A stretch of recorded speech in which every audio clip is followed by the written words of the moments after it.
What's going on, Dolphin fans? It is your boy Dillon, and I'm making this video because I wanted to talk about the team like as a whole, but also because I found this article about our first round pick this year, Christian Wilkins, that I wanted to read through a bit and discuss and stuff as well. There's some really good stats and stuff in here that do show that he is a high upside prospect and one that could definitely be a potential building block for us moving into the future. And so I want to talk about that a little bit, but real quick, as you guys know, if you watch my show at all, and if you've seen my previous videos, I haven't really agreed with the approach and the decisions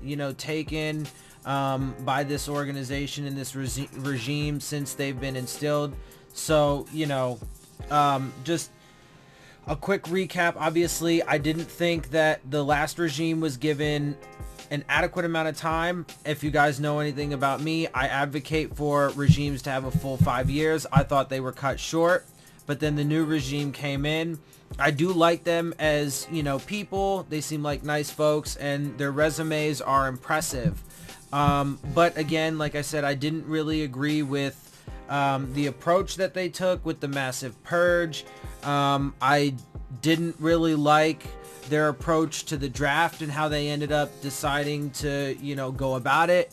And a lot of the decisions that they made, I just didn't agree with. It's just not how I would have done it. And I, saw that there were a lot of potential problems, a lot of potential issues with the way that they were doing things, both for, this season and for, their overall future with this organization and franchise, because of the fact that, unfortunately, it's been proven that with this ownership and particularly with the fan base over the past decade or so, there's not a lot of patience. So you don't get a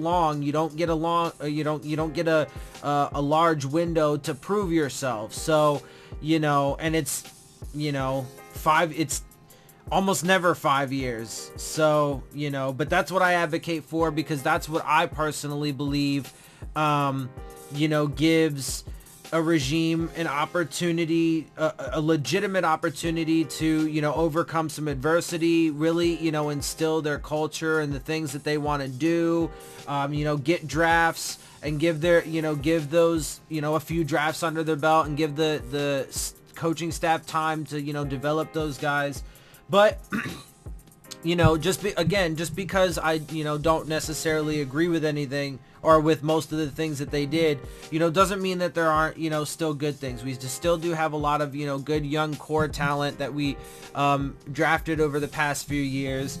And again, I didn't really agree with how they decided to go about the draft. I would have done it differently, but there are definitely some guys with some good pedigrees and some things to be optimistic about. And when I look at the team, like I said, I did the full roster update for you.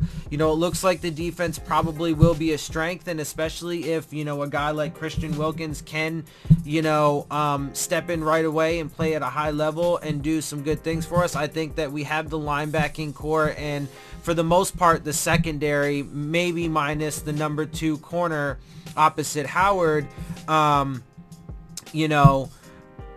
set. And I think our defense has potential to be really strong. I mean, Brian Flores is a defensive minded coach. He does come from the Bill Belichick tree and so on and so forth. Historically, Belichick's disciples haven't fared too well, but it is a clean slate for him. He does have an opportunity, and I think that he's got a lot of tools available to him to be successful. It is going to be super tough. It's going to be a crazy, hill to climb. I mean, it's just, not that it means anything necessarily, but, I've seen power rankings where, we're listed as, 32, definitely in the bottom few. We have like the worst odds to like make it to the playoffs and the Super Bowl and stuff going into this year. And I know, none of that means anything for sure right now, but it is part of the context, right? And so it is a huge mountain to climb. But there are some good things for sure. The offense is going to be the biggest issue, I think. But if our defense, can keep us hanging in there, which, real quick side note, they still need to get Xavier, in my opinion, they still need to get Xavier Howard locked up this season.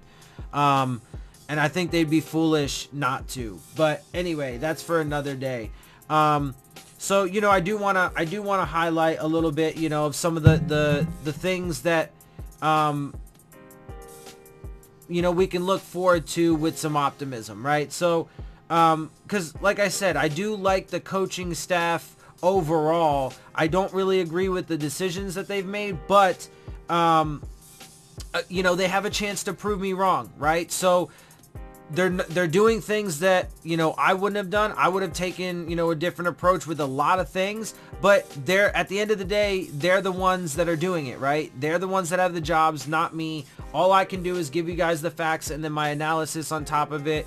And, the facts will bear out the truth and we'll see what happens. So I hope that they can do this, because I do think that they have, an opportunity. I think that there is, a chance. I really think that the state of the offensive line and our quarterback situation is going to be a major Achilles heel, but we'll see how things go. Anyway, so let me go ahead and get into this, because I do want to talk about Christian Wilkins, because he is, like I said, he is a high character guy. He seems to be a really smart kid. He did have a lot of good college production, and for our defense, I think our biggest weakness right now is going to be our defensive line, right? I think the linebackers are going to be solid, and I think the secondary is going to be solid. It's going to be the defensive line. So he's going to be super important, for us this year and going forward. But anyway, so this article highlighted like 3 things about him that are, about why this is, good for the Dolphins and so on and so forth. But what I do like about this is they do use a lot of, stats from different places. I like fact-based, data-based stuff, right? So this is the kind of stuff that, I like to look at and use for my analysis or whatever, because I mean, it's just, it's stuff that's undisputable, right? These are his stats from, whatever. He's compared to other. So let me get into it.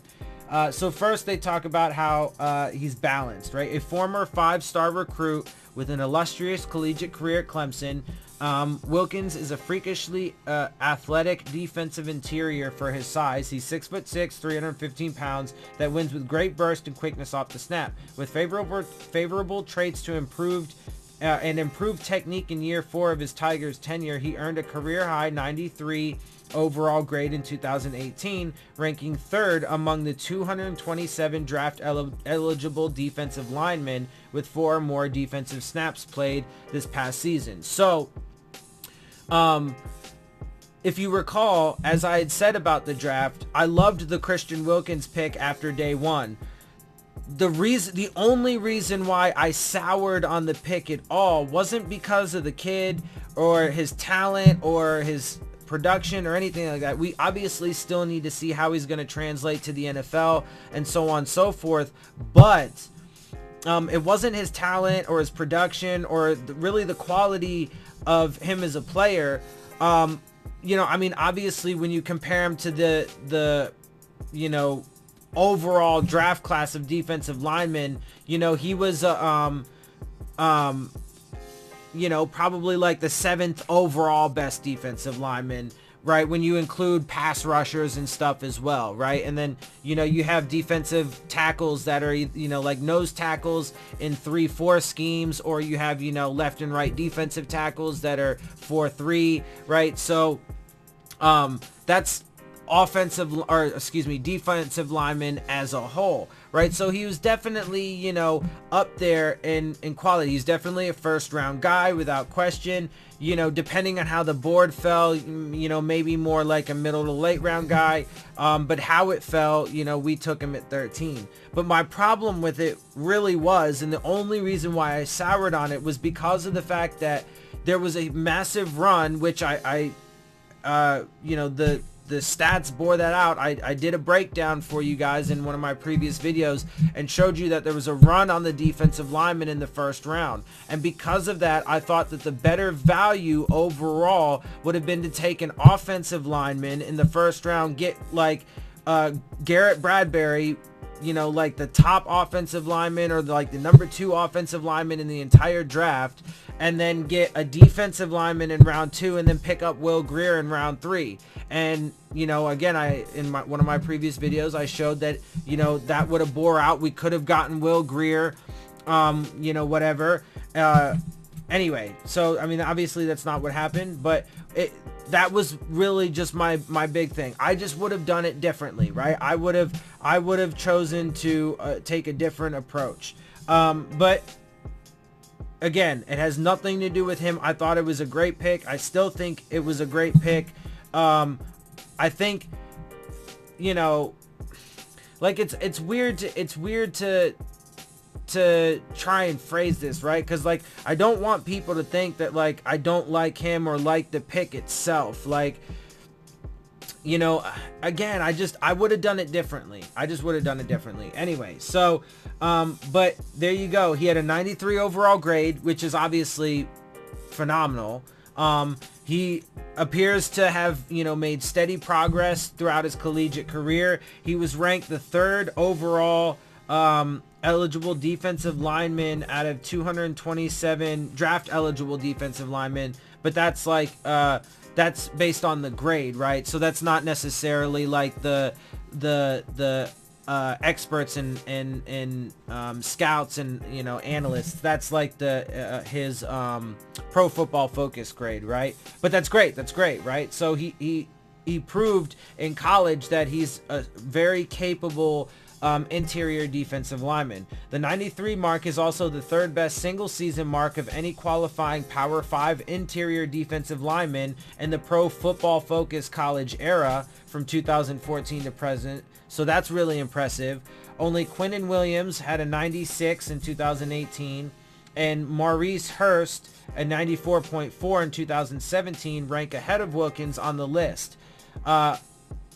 And the new Tennessee Titans defensive interior Jeffrey Simmons, Tampa Bay Bucks Vita Vea, and Atlanta Falcons Grady Jarrett fall closely behind. So one reason why I actually like those stats is because of the fact that it actually compares, you know, it's only really since 2014, because this is the Pro Football Focus, you know, stats for the college era of Pro Football Focus, right? So it's only been, you know, a few years, 5 years now, right? So they haven't been doing it long, but in that time frame, over the past 5 years, including this past draft, he's the number 3, even above like Vita Vea from last year and Grady Jarrett, right?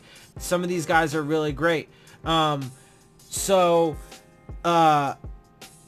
mean, you know, these things speak for themselves, right? So he has a really impressive pedigree. Now, obviously, again, the thing is will it translate? And that's what we hope, right?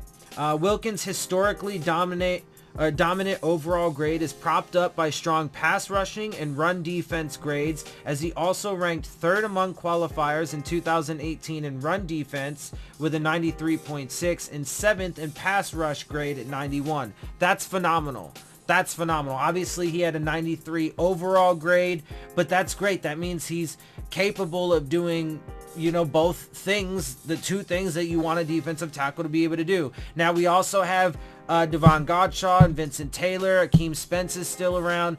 So I'm pretty confident, actually. I think with Wilkins in the mix, I think that our defensive tackles will be pretty solid, because I really like Godshaw and Vincent Taylor. And adding Wilkins in there, you know, and Spence is a good veteran guy to have, but adding Wilkins in there is wonderful. The question will be really now on our defensive line, our pass rushers. Hopefully, this will give Charles Harris an opportunity to really break through and shine and start getting, because last year, you know, we did wonderful with interceptions, right? So our defensive line was getting pressure, making quarterbacks throw sooner than they wanted to, have, you know, causing them to have errant throws. So they were getting there, they just weren't getting sacks, right? But we were getting the turnovers, we were getting the interceptions. So now what we want to see is we want to see, our defensive line and, you know, our linebackers as well. I know that if we're going to be running a 4-3-3-4 hybrid, and, you know, from what I know of Brian Flores, there's going to be, you know, a lot of mixing things up, changing things up. So that's hopefully that, you know, and it should theoretically play to our advantage. But hopefully then we can start finishing off quarterbacks and getting some more sacks and, you know, maybe some strip sacks and stuff like that as well. So that's one thing that we'll be looking for. And with his ability to do it in college at such a high level, that does show a lot of promise. Now, again, we have to see how it translates, and it is going to be his first year. You know, I'm pretty sure he's winded from just going straight through the combine, everything, you know, to the draft. Now he's about to go through rookie mini camp, you know, blah, blah, blah, blah, blah, and then go through the season. So, you know, at some point, you know, later in the season, he might start, you know, losing a little steam. You know, he's got to get transitioned into the NFL. Good thing though is again, he seems to be a high character, hardworking, smart guy. So hopefully that will, you know, ease his transition a little bit in his transition to being a pro. And then hopefully he can be impactful for us. Rushing the passer, Wilkins will surprise interior offensive linemen with his explosive get-off and beat his opposition quickly as a result. Recording 56 pass rush wins and 47 total pressures in his 336 pass rushing snaps, he ranked third at his position in this year's draft class in pass rush win rate, 16.7%. That's phenomenal, especially if our defensive ends do struggle, right? So if we can get some of that push in the middle, and then if our defensive ends can at least keep contained on the outside, then we can at least try and maybe get things to collapse in, and then, you know, that'll give us some more opportunities for sacks and stuff as well. So, I mean, look, man, you know, like I said, he does, and but the thing is though is so one thing I was gonna say is and to the earlier part of this paragraph about how he'll surprise interior offensive linemen, it is a different breed in the NFL from college, right? Because the NFL is the biggest, strongest, fastest, best of the best, you know, period. And that's why often, you know, that's one of the big reasons why, you know, guys have a hard time, you know, in the first year or two, maybe 3 years sometimes, because, you know, they're playing with the best of the best now. Just period, right? So, you know, you got to get up to that speed, and you got to have, you know, you got to get experience. You got to see the different schemes that are going to be thrown at you, right, in the pro style, right? So there's a lot that goes into it. But hopefully he's one of those guys that can adapt quickly, and it seems like there are reasons to believe that he could. And it's safe to expect much of the same from Wilkins against the run. He was the first to make contact with the ball carrier on 15.08% of his run defense snaps in 2018, the fifth highest mark among interior defensive linemen in this year's draft, with 200 or more run defense snaps on the year. Wilkins is also very good in critical situations, as he earned an impressive 90 overall grade on 3rd and 4th downs this season, 188 total defensive snaps. Only new Los Angeles Chargers defensive interior Jerry Tillery and Minnesota Vikings Armand Watts earned higher overall grades than Wilkins in said situations. Wilkins did, however, lead the group in run defense grade on critical downs, logging a class-high 5 tackles for loss or no gain in the process. And that is wonderful. That is super wonderful, especially especially in like goal line situations, red zone situations, that could come up crucial. And hopefully, I know that Brian Flores wants to have a, you know, great red zone defense.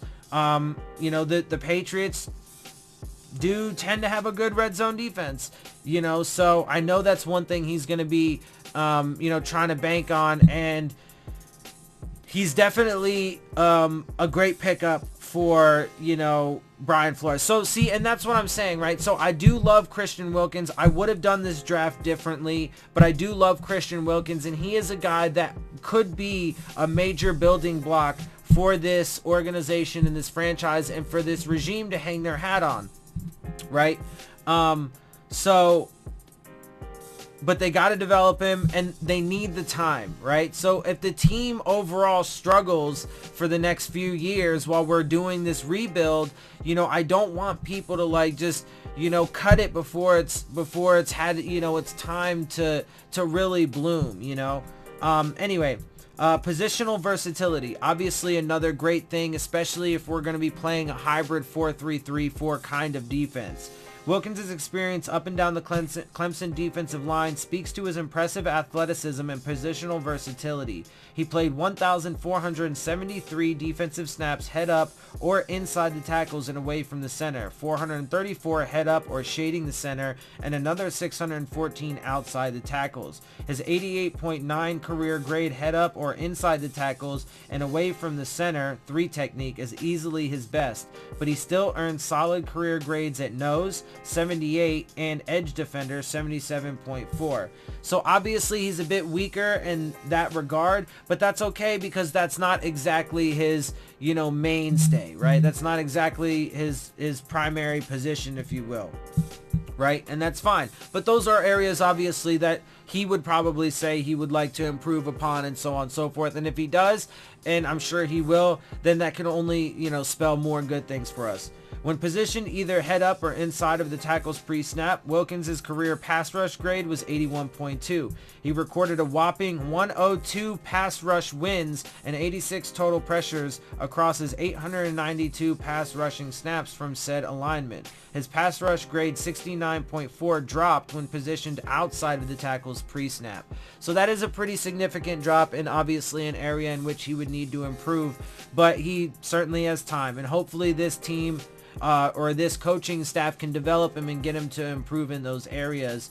But again, though, as always, he's not the only guy on the field. There are, 10 other guys. So, ideally, I know that Brian Flores will probably want to move guys around, and that's fine, and he should do that to, confuse offenses and whatever.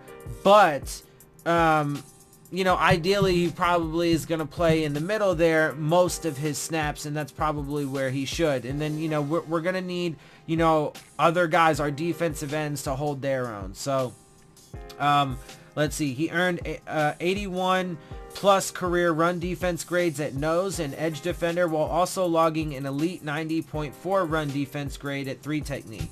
So that's fabulous, especially because we lost, William Hayes, who was one of our best run defenders on the defensive line. He was a defensive end, obviously, but he did play inside sometimes. And so having a guy that could be, good against the run like that would be wonderful. He'd be kind of like the opposite of a William Hayes, primary a defensive tackle, but would maybe swing out to defensive end in certain packages. And then he fills a need. Former Oklahoma State standout and 2017 6th-round pick Vincent Taylor finished the 2018 season as Miami's highest-graded defensive interior at 76.3, but his season was cut short due to a foot injury that landed him on the injured reserve after Week 8. Third-year defensive tackle, third-year defensive interior Devon Godshaw finished second behind Taylor with his 74.3 overall grade across 675 defensive snaps. However, even the best of the Dolphins' interior defensive line was a liability on passing downs. So, which obviously is true. After we, lost a bunch of guys across the defensive line, we started getting exposed heavily. Our run game suffered, and then our pass game started to really suffer. So, but these guys are young. They do have a lot of promise, and obviously things were kind of rough, last year and so on and so forth. So it's not all on them. But I do think that they will work well and could prove to be, good pieces in complement to, Wilkins and Akeem Spence and the other guys. I think, like I said, I think our defensive tackles are going to be a pretty solid group overall. It's our defensive ends on the defensive line that are going to be the biggest question mark there. But overall, you know, our whole defensive line is the biggest question mark, because, you know, we still got a lot of young guys that just aren't proven yet, a lot of names that are, you know, super fresh that we don't know anything about. So we just have to see, right? We just have to see. It doesn't spell success or failure either way at this point. Both Godshaw and Taylor earned sub 70 pass rush grades in each of their 2 seasons in the NFL. Wilkins enters the fold as an immediate upgrade as an interior pass rusher and should also hold his own, if not improve teams' run defense as well. Wilkins should start ahead of either Godshaw or Taylor immediately as a 3-down player in 2019, but he won't have as much help around him like he did at Clemson. He trades collegiate standouts Clelin Ferrell and Dexter Lawrence for Jonathan Woodard and Charles Harris with his move to Miami. He'll undoubtedly see more double teams than he saw at Clemson, which lowers his year 1 ceiling in terms of production, but his potential beyond 2019 if the Dolphins continue to add talent to their trenches in the coming years is sky high, which is absolutely true. So that's the thing. That's the big thing for the Dolphins, and that's part of the reason why I didn't agree with their approach in the draft in the offseason, because I think the biggest area they needed to focus on is the trenches more than they did, and I think they put too much emphasis on the quarterback position. You know, that's just me. I would have taken, or I would have kept Ryan Tannehill. I would not have picked up Ryan Fitzpatrick because he's clearly better, and you still pay him money this year. Yeah, you clear a lot for next year, but I mean, you could have gotten rid of him one way or the other in the next year or two anyway, and I think he would have been a better veteran presence, more reliable, certainly better stats, has far more records, blah, blah, blah, blah, blah. And then I would have gotten, you know, I would have done the draft differently, and then I would have had Will Grier as the next guy with, you know, Jake Ruddock and, you know, maybe Luke Falk if they wanted to keep him. Obviously, they got rid of him, but then they brought in Malik Rosier and I think another guy too. So, I mean, they got plenty of young quarterbacks, but I would have taken Will Grier over Josh Rosen, Ryan Tannehill over Ryan Fitzpatrick, and Will Grier over Josh Rosen any day. But, you know, that's just me. So,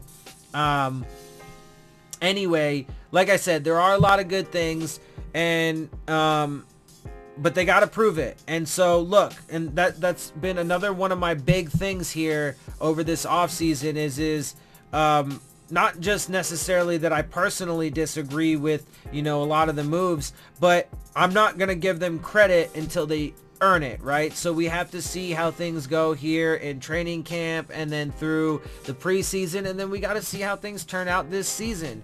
You know, do they win more games than we expect? How does the season turn out? Blah, blah, blah. What kind of adversity do they face? How did they face it, and are they able to overcome? Like, you know, there's so many things. How well is the culture, you know, established? I mean, there's been a lot of good talk. You know, apparently Brian Flores is, you know, got a hold of the locker room and so on and so forth.